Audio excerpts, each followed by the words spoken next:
2 kilo Nirgudi असे पूर्ण 10 रंगाचा पाला आम्ही या 200 लिटर पाण्यामध्ये टाकला.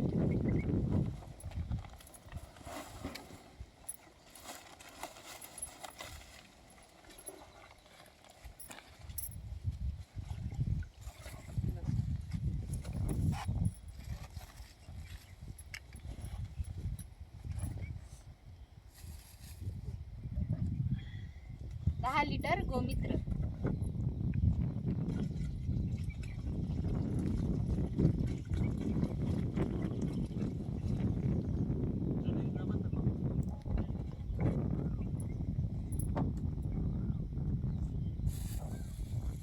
$250 ग्राम लसण,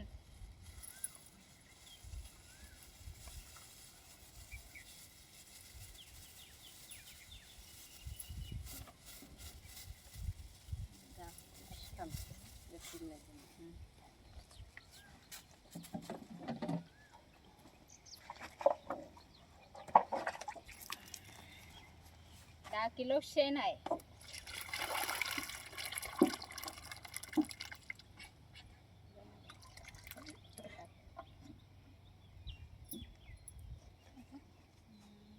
आता ह्या एका काडीच्या साहाय्याने याला मिक्स करत.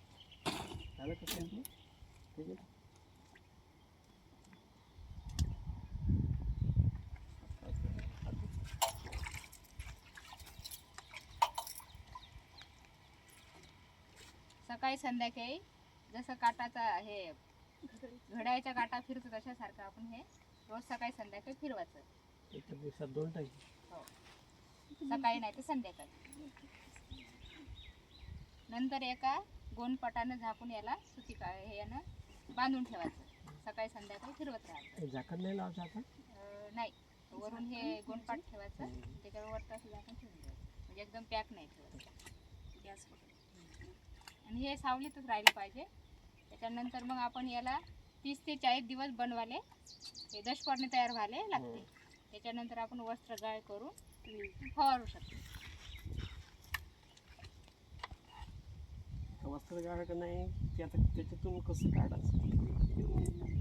पूर्ण हे आता 30 ते 40 दिवसांनी मुरून जाते ना, मग हे पाला नाही राहत, पूर्ण मिक्स होऊन जाते. पूर्ण आपलं बनलेलं राहते. त्याच्यानंतर मग आपण एका पालवानं गाळून घ्यायचं. बंद कर.